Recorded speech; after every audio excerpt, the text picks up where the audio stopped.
अपनी दीदी से मिलकर के आया हूँ। अभिषेक जी मेरे साथ हैं। हमें याद है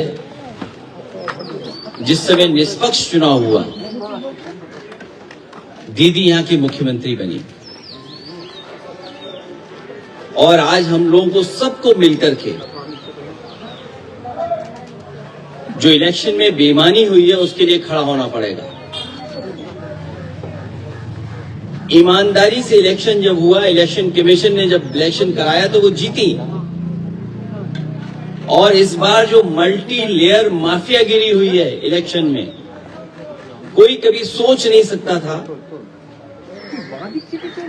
कि इस तरह की बेईमानी Bharatiya Janata party, election commission, उनके संगी साथी,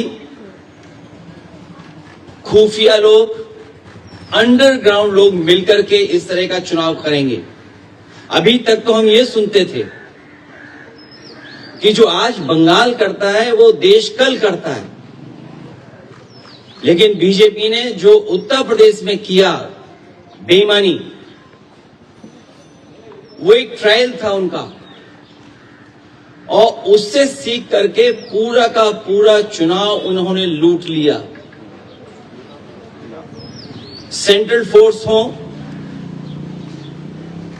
election commission, transfer posting, UP का चुनाव भी बड़े करीब से देखा है मैंने।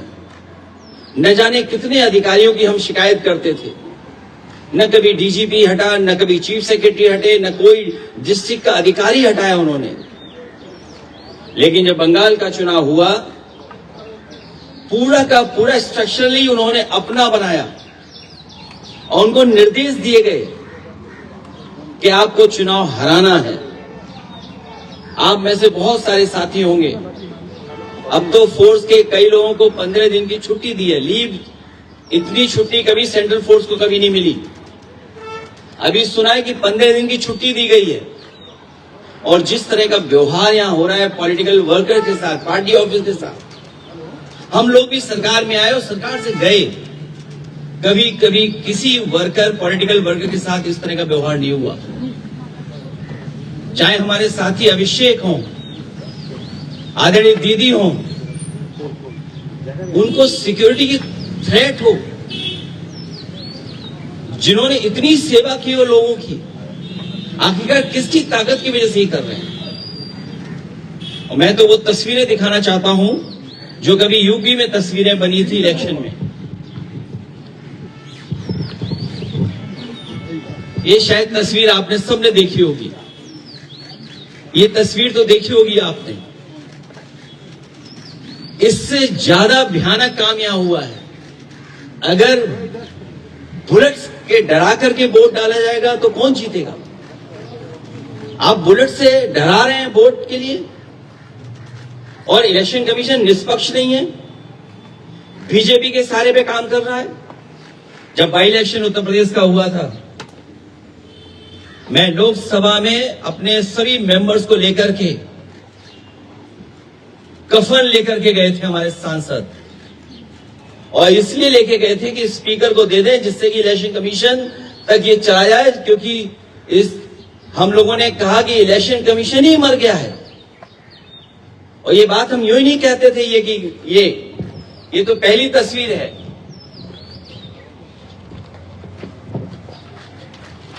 दूसरी तस्वीर भी किसी से छिपी नहीं होगी, ये दूसरी तस्वीर भी नहीं छिपी होगी किसी से। और फिर जो वोट डालने का तरीका है, मैं केवल एक कॉन्स्टिट्यूएंसी का उदाहरण दे रहा हूं कि इस तरीके से फोर्स से वोट डलवाया। मैं 2012, 2017, 2022 समाजवादी पार्टी 37%, 2017 42%, 2022 46%। कभी समाजवादी पार्टी चुनाव नहीं हारी। और बीजेपी 29%, 37%, 30%। और जब सेंट्रल फोर्स और फोर्स के साथ जब उन्होंने चुनाव डलवाया, अंदर किसी भी एजेंट को नहीं रुकने दिया। बंगाल में भी यही किया। कि जो पॉलिटिकल पार्टी के पोलिंग स्टेशन के अंदर जो एजेंट्स होते हैं उनको धमकाया, डराया और न जाने क्या क्या तरीका अपनाया होगा। यहां देखिए आप, जब डराया, धमकाया और पुलिस का साथ लिया तो कितना 77% पहुंच गया वोट बीजेपी का। 77%। ये वो डेटा मैं दिखा रहा हूं जो इलेक्शन कमीशन के पास भी अवेलेबल होगा। ये तो पूरे इलेक्शन की प्रक्रिया ही बदल दी इन्होंने। और अब तो ऐसा है बीजेपी की सरकार में इलेक्शन कमीशन से मिलकर के पहले आपको रिजल्ट मिल जाएगा, सर्टिफिकेट मिल जाएगा, उसके बाद काउंटिंग होगी, उसके बाद वोट पड़ेंगे, उसके बाद वोटर लिस्ट ठीक की जाएगी। पूरा चुनाव ही अलग कर दिया इन्होंने, पूरी चुनाव की प्रक्रिया ही बदल दी इन्होंने। और आदरणीय दीदी इनकी आंखों में खटकती हैं। आदरणीय दीदी संघर्ष करने वाली हैं, वो निराश होने वाली नहीं है।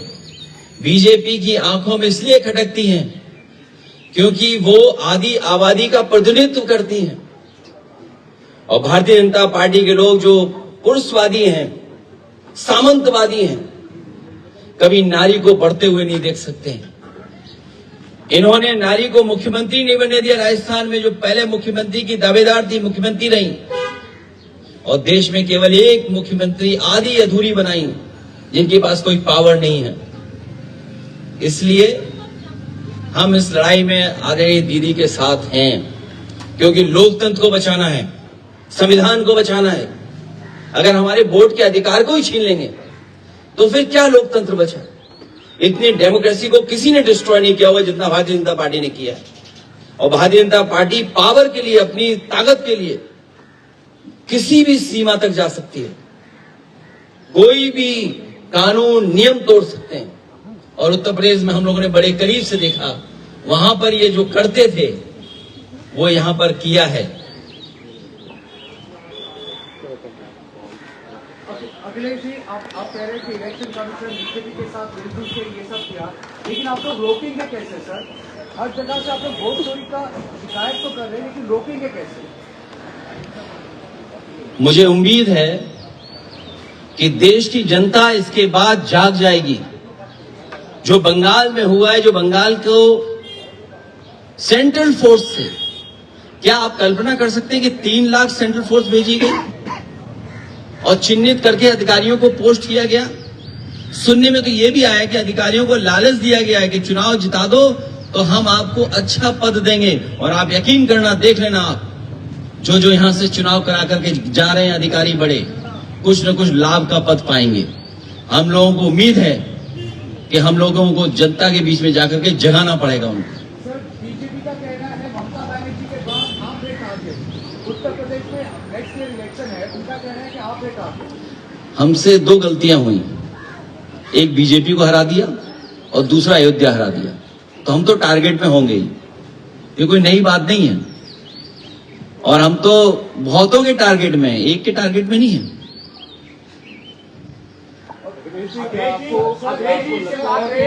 यहाँ पर बीजेपी की तरफ से कहा जा रहा है, चुनाव आयोग की तरफ से कहा जा रहा है कि ये यहाँ निष्पक्ष तरीके से चुनाव हुआ, हिंसा मुक्त चुनाव हुआ, इस वजह से इस तरह के नतीजे आए। भारतीय जनता पार्टी सोम पपड़ी की तरह झूठ की लेयर है। सोम पपड़ी खाई कभी? एक लेयर के ऊपर दूसरी लेयर झूठ की चढ़ा देते हैं लोग। और आपको तो मैं ये कहता हूं ना, सब वीडियोस आर्काइव में पड़े हुए हैं। रामपुर का इलेक्शन देख लो, किसी वोटर को नहीं निकलने दिया। और ये जो डेटा मैं आपको दिखा रहा हूं, ये रामपुर की कॉन्स्टिट्यूंसी का दिखा रहा हूं मैं, कुंदर की कॉन्स्टिट्यूंसी का दिखा रहा हूं मैं। ये तो डेटा आप देख सकते हो। इलेक्शन कमीशन अंधा है क्या? और ये महिलाओं की तस्वीर क्या आप भूल गए कि आपके अपने चैनल पे भी चली थी तस्वीरें? ये तस्वीरें आप भूल गए क्या? ये तो आपके चैनल पे भी तस्वीरें चली थी, वीडियो चले थे। ये इन महिलाओं ने, जिन्होंने कोई परवाह नहीं की, मैंने इन महिलाओं को 2-2 लाख रुपए से सम्मान किया था कि इन्होंने कम से कम अपने वोट के अधिकार के लिए लड़ी। उन्हें परवाह नहीं थी गोली की और न रिवॉल्वर की। आप पता करिए क्या हालत थी उस समय। केवल ये तस्वीर नहीं, ये तस्वीर भी आप भूले नहीं होंगे। हालांकि सीसीटीवी से बहुत घबराते हैं बीजेपी के लोग, सीसीटीवी से, कैमरे से बहुत घबराते हैं। अगर यही इलेक्शन कमीशन निष्पक्ष है तो कुदरकी में जो वोट डाला है उसकी सीसीटीवी वीडियो जनता को दिखा दो। अगर जनता को नहीं दिखाना चाहते हैं तो प्रेस पे तो भरोसा करते होंगे। अगर सब प्रेस को नहीं दिखा सकते हैं तो अपने खास चैनलों को बुला करके और हमें भी बुला लेना, और फिर जब सुप्रीम कोर्ट की प्रोसीडिंग्स लाइव हो सकती हैं तो बंगाल के वोटिंग की काउंटिंग की सीसीटीवी क्यों नहीं दिखाई जा सकती, क्यों नहीं लाइव हो सकती है? कम से कम जनता में तो संदेश जाए, जो लोकतंत्र है वो मजबूत होगा। अगर सीसीटीवी की जो फुटेज है वो अगर बीजेपी दिखवा देगी इलेक्शन कमीशन से तो शायद उससे लोकतंत्र और मजबूत होगा। ये तो अकेले इलेक्शन कमीशन से लड़ रहे थे, हमें तो यूपी में जो हमारा साथी कह रहा था टारगेट, उनके परिवार के लोग भी कई जगह बैठे हुए हैं, उनके बहुत सारे साथी सहयोगी भी बैठे हुए हैं। हमें सबसे लड़ना है, लेकिन हमें भरोसा है कि जनता ने जो बंगाल में देखा है, जिस तरीके का व्यवहार सेंट्रल फोर्स का, इलेक्शन कमीशन का, संघी साथियों का, इनके अंडरग्राउंड लोगों का, बीजेपी के लोगों का, उत्तर प्रदेश की जनता जागरूक होकर इनका जवाब देगी।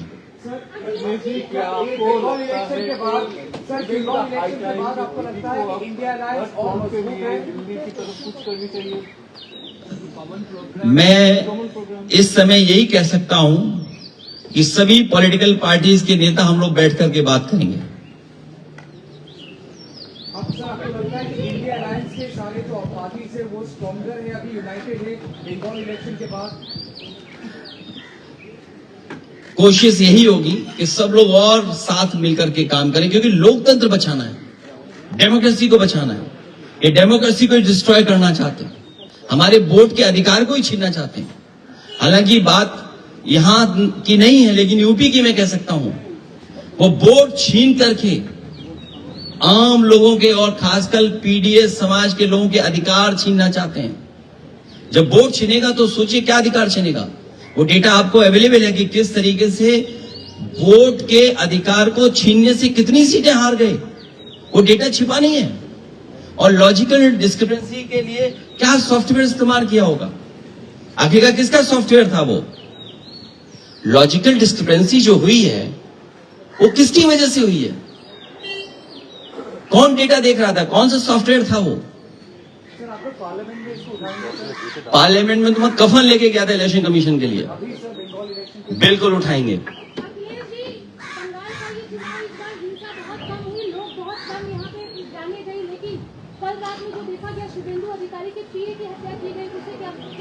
इसमें तो होम मिनिस्टर जिम्मेदार हैं कि उनके पीए की हत्या कैसे हो गई।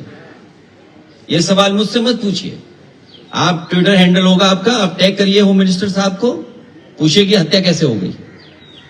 सर ये जो एकजुट होकर आप लड़ने की बात कर रहे हैं सर, इसमें कांग्रेस की भी भूमिका होगी सर। हम लोग यूपी इलेक्शन से भी पहले देखे हैं, बंगाल इलेक्शन से पहले भी हम लोग ने देखा कि शायद ऑपोजिशन एक साथ नहीं हो पाए, कांग्रेस नहीं आ पाया सर। कांग्रेस को कोई एडवाइस देंगे सर?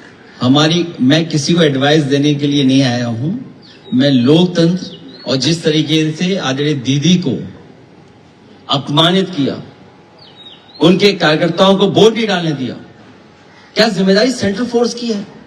क्या आप इलेक्शन को इस तरह कराएंगे कि आप वहां पर एजेंट्स को नहीं बैठने देंगे, पॉलिटिकल पार्टी के एजेंट्स को नहीं बैठने देंगे, और फिर इस बात की तैयारी करेंगे कि एसआईआर करा करके हम टारगेटेड किस बूथ पर वोट कटवाना है? जो टीएमसी के स्ट्रांग बूथ हैं, स्ट्रांग वोटर्स हैं, उनको वोट ना देने दिया जाए, इसलिए वोट कटवा दें उनका। यह अधिकार किसने दिया है? यही लोकतंत्र को सबसे बड़ी हत्या कर रही है बीजेपी के लोग मिलकर के, वो भी इलेक्शन कमीशन से। इसलिए सभी पॉलिटिकल पार्टी से हमारी अपील होगी कि कम से कम इस सवाल पर हम सब एक दिखाई देंगे। हम सब पॉलिटिकल पार्टी के लोग एक साथ खड़े हुए दिखाई देंगे। सर ये सवाल मैं आपसे लास्ट टाइम में पूछने की कोशिश किया था सर। बंगाल में 91 लाख लोगों को हटाया गया था, उसमें डुप्लीकेट भी है और लॉजिकल डिस्क्रिपेंसी भी है। लेकिन उत्तर प्रदेश की जो ड्राफ्ट लिस्ट है उसमें 2.8 करोड़ लोगों को हटाया गया था। कोई कॉन्फर्मेशन है सर कितने रोहिंग्या मिले उधर से? और क्योंकि बंगाल में जिन लोगों को हटाया गया सबको रोहिंग्या है।